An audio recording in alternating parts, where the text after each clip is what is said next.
Gua pikir di 2020 monitor 22 inch udah lemah gigitannya. Ternyata Lenovo masih mau ngegigit dengan 22 inch-nya.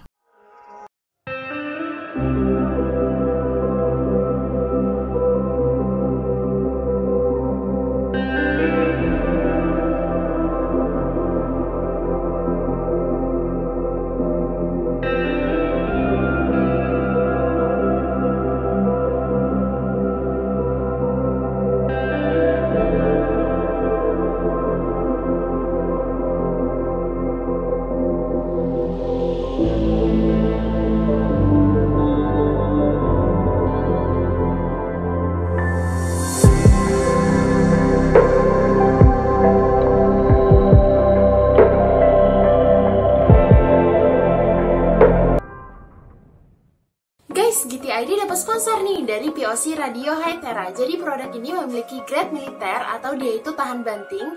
Terus yang kedua, dia ini tahan air dengan spesifikasi IP68. Dan yang terakhir, kalau misalnya nih kalian mau komunikasi sama teman-teman kalian nggak perlu khawatir lagi. Karena di produk ini sudah ada aplikasi Hitalk.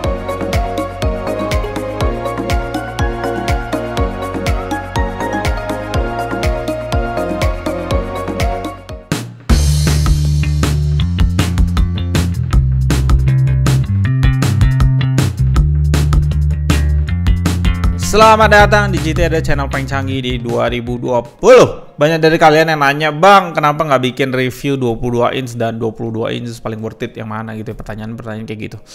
Gue bukannya nggak mau guys, cuma beda harganya 22 inch sama 24 kadang cuma 50 sampai 100 ribuan. Sayang kalau gue push video 22 inch, tapi Lenovo T22i 10 ini untuk harganya yang 1,6 juta sangat menarik apa yang dia berikan. Dan 22 inch kayak gini yang perlu direview buat kalian tahu semua. Dusnya itu agak nggak wajar dari segi berat karena saat kalian angkat itu kalian bisa berasa di dalamnya itu padat banget. Walaupun dusnya kecil, beratnya itu kalian nggak akan sangka bener-bener seriusan. Berat itu mirip kayak gua angkat monitor gaming di 27 inch. Itu kacau banget kan, berat banget. Label dusnya yang paling menarik buat gue itu hanya 3 tahun full garansi pickup dan repair dan ada hotline service yang bisa kalian tanya kejelasan garansi ini. Sisanya hanya logo Think yang artinya mikir buat kalian yang nggak tahu. Aksesoris yang dikasih sih itu asik banget loh. Yang pertama kabel power plus buku-buku panduan, berikutnya satu kabel DisplayPort, satu kabel VGA, satu kabel USB hub, stand monitor yang bentuknya lingkaran yang buat gua kaget saat angkatnya ini full padat besi yang beratnya bahkan melebihi stand 24 inch pada umumnya. Kalau kalian perhatiin penutup standnya bagian bawah itu goyang-goyang dan gue baru sadar saat gue pegang ini mekanisme swivel yang ada di standnya, jadi dia sengaja dibuat goyang-goyang. Bagian bawahnya juga dilengkapi semacam karet jelly gitu 6 piece yang pastinya buat monitor ini yang nggak gampang geser gitu lah. Dia nggak pakai karet tapi dia pakai kayak jelly gitu. Kakinya padat besi juga, berat dan langsung bisa kalian lihat height adjustmentnya dan juga masih dikasih coakan untuk kabel management, bukan coakan ya, tambahan gitu, extension. Dari kelengkapan aksesorisnya aja asik banget kalau dibandingin dari harganya. Terutama dia kasih kita DisplayPort guys, bukan HDMI, itu penting. Pemasangan kakinya ke panelnya itu tanpa pakai baut, nice sekali. Dan standnya ke kakinya hanya pakai satu baut. Desain panel bagian belakang itu khas banget, laptop ThinkPad yang hampir semua line up Lenovo seri Think itu bersudut ya. Hitam, habis itu agak sedikit kaku lah di mata bahasanya, jadi nggak slimless gitu di mata. Overall kalau kalian pegang bagian belakangnya, build quality-nya itu udah bagus, tebal, dan juga bahannya matte kasar, dan ada logo Lenovo Silver di kiri atas, ya di kiri atas yang cukup oke. Lubang angin di sana kalian bisa lihat dia buka gede banget ya, hampir seluruh monitor di bagian belakangnya, yang sebenarnya itu nggak perlu banget untuk spek entry level monitor.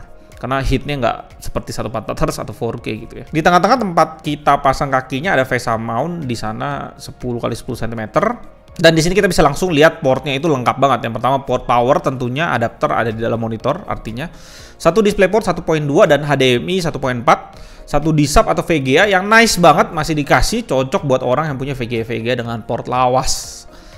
Dan satu USB upstream. Kalau ada upstream, pastinya ada downstream. Dan gue nyari-nyari di mana ini USB-nya. Ternyata ada di bagian kanan. Dan di sini ada 4 USB hub-nya. GG banget. Dan di sini USB hubnya udah 3.0 semuanya, dan ada satu khusus yang warna kuning itu sepertinya cocok buat cas elektronik kalian karena wattnya pasti lebih gede daripada yang lainnya. Tapi gua nggak tahu wattnya keluarnya berapa karena di website juga nggak dikasih tahu. Bagian depan monitor udah bezel-less dengan ketebalan bezel itu di 0,6 cm standar lah ya, 3 side bezel-nya. Tapi gua rasa monitor ini bukan jualan tipis bezel lah. Spek lengkap di website 21,5 inch IPS panel Full HD resolution, 60 Hz standar, color bit depth-nya di 8 bits murni. Dan karena ini 22 inch, PPI-nya lebih rapat dibanding 24 inch di 102 pixel per inch. 72% NTSC, kontras rasio di 1000:1 dan 250 nits brightness standar. Respon time average-nya di 6 millisecond dan minimumnya di 4 millisecond. Maksimumnya bisa sampai 14 millisecond, ya nggak terlalu penting-penting banget ya. Ini bukan monitor gaming. Ergonomic stand-nya semua ada height adjustment, ada swivel, ada vertical, ada tilt. Untuk swivelnya menurut gua ya agak kurang ya. Gue tunjukin. Jadi di sini tuh swivelnya menurut gua kadang-kadang suka nggak make sense gitu. Kayak sini, ini dikit banget nih, kalian bisa lihat nih. Sedangkan kalau kesini itu banyak banget ya. Di bawahnya harus sering diatur dan dia nggak terlalu ngangkat, nggak terlalu makan meja gitu. Itu masalah di swivelnya. Cuma swivel ini berfungsi sebenarnya menurut gua adalah kayak gini. Kalau lu lagi lihat nih, kayak lu kan lagi pakai monitornya ya, lu pasti lagi lihat monitor di depan gini. Lu mau colok mouse, jangan ada di kanan sini nih. Dia ada di kanan sini nih, di belakang sini nih. Nah, di kanan sini ada USB hub-nya. Kalian geser aja, coloklah mouse kalian. Nah, ini jadi banyak nih. Ini malah jadi banyak kan? Nah, itu. Padahal kayak gitu, suka nggak konsisten lah. Cuma cukup bisa dimaklumin, bisa gua ngerti. Dan sebenarnya kalau mau konsisten, tadi gua ngetes, kalian rapihin dulu di bawahnya supaya sesuai dengan murnya, lubangnya. Habis itu kalian pegangnya di bawah sini, di stand-nya ini kalian pegang pas muter. Jangan pegang atasan. Kalau atasan dia agak nggak konsisten. Dan untuk height adjustment-nya, aduh, tinggi juga ya. Menurut gue tinggi banget ya, tinggi banget. Dan di sini kan udah tinggi begini dan ini 22 inch pas vertikal. Nanti gue kasih tunjuk pas vertikalnya full. Nah, pas vertikal kalian nggak mentok, bisa langsung vertikal. Dan vertikalnya cuma ada satu arah, tuh nice. Dan yang mau gue highlight sedikit adalah bagian tiltnya, karena tiltnya di sini bisa sampai nganga ke atas, itu jauh banget. Tuh kalian lihat, ini jarang banget di monitor-monitor 24 inch juga gue jarang banget. Jadi kalau kalian mentokin ke bawah masih bisa. Kalau kalian suka lihat ke arah bawah gitu ya, walaupun nggak sehat buat leher, cuma at least bisa gitu. Untuk OSD dan bleeding kalian bisa cek di card di atas, nanti gue taruh di sana videonya.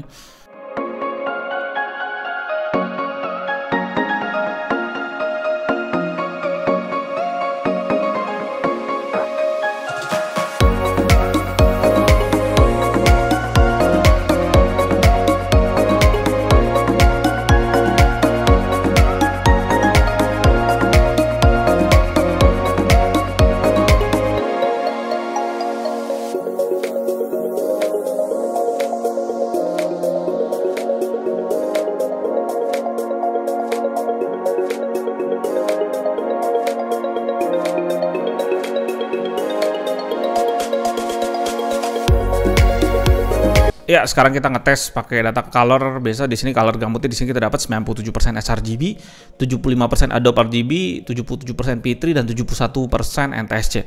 Standar lah ya, dan ya cukup oke aja. Brightness-nya di sini agak kurang di 212 poin dan kontrasnya cuma 300:1 saat brightness-nya nyampai di 100%. Untuk color uniformity-nya masih dalam batas normal. Di sini paling jauh di 2,3 poin dari 9 titik pengetesan di beberapa level brightness. Sedangkan brightness uniformity juga standar lah ya, maksimum jauhnya itu jarak terjauhnya bedanya 10% lah. Untuk color akurasinya langsung kelihatan, kontras yang rendah membuat warna gelap agak ngacir di sini.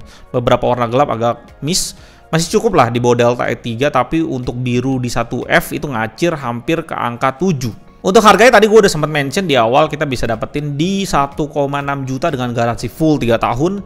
Dan setahu gue monitor ini dulu di harga 2 jutaan, tapi kayaknya lagi ada potong harga atau apa, gue nggak tahu. Bisa jadi 1,6 juta dan ini menarik sekali ketika dia potong harga. Untuk USB hub 4 lubang di luaran yang ada adapter itu kira-kira harganya plus minus 100 ribuan. Sedangkan untuk bracket yang ada pegas itu bisa naik turun kira-kira harganya 250 ribuan. Jadi sebenarnya monitor ini bisa gue bilang di harga 10250 aja. Dan ini nice karena semuanya tuh udah dikasih di monitor ini. Ergonomic stand ada, cuma speaker aja nggak ada. Dan kabel yang dikasih juga DisplayPort, itu nilai lebih lagi. Dan ingat ya guys, ini bit depth-nya 8 bits murni yang notabene itu lebih mahal dibandingin 6 bits plus FRC yang sering kita temuin di 24 inch standar di bawah 2 juta. Dan mungkin itu salah satu yang nice ya di monitor di bawah 2 juta, kapan lagi dapat 8 bits. Di sini gue bisa bilang ThinkVision ini adalah satu-satunya monitor yang punya ergonomic stand di 1,6 juta. Gue bisa bilang ini spek dan value terbaik 22 inch untuk sekarang ini. Karena ini monitor dengan value terbaik, kompetitornya gue sebut mungkin buat kalian tahu aja karena yang ngefek ya, mau gue ngomong juga.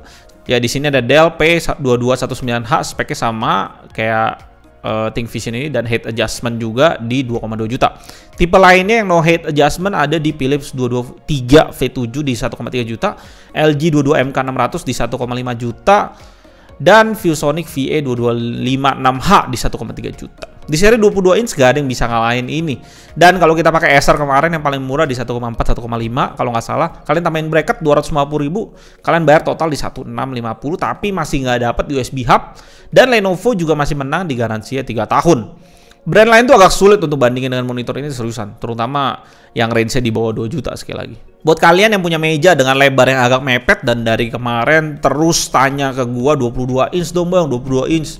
Ini gua hadirin 22 inch terbaik yang bisa kalian dapetin. Gua ada denger sih stoknya itu nggak terlalu banyak. Jadi kalau kalian memang lagi pengen beli monitor dan lagi cari mungkin second monitor ya, kalau kalian udah punya main monitor, bisa lilik monitor ini dan cepetan gesek ya, dan cepetan nyampe. Daripada nanti habis GTID yang ditanya, gue jadi pusing jawabnya. Thank you yang udah nonton, semoga info ini bermanfaat. Sampai jumpa di video berikutnya dan tetap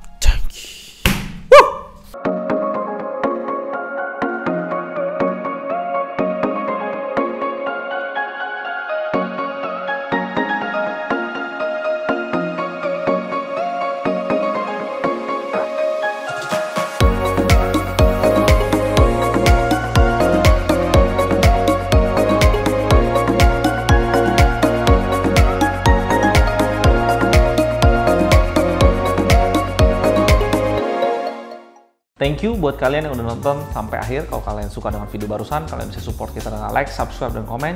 Dan jangan lupa nyalain tombol lonceng di sebelah tombol subscribe untuk dapetin update terbaru dari GTID.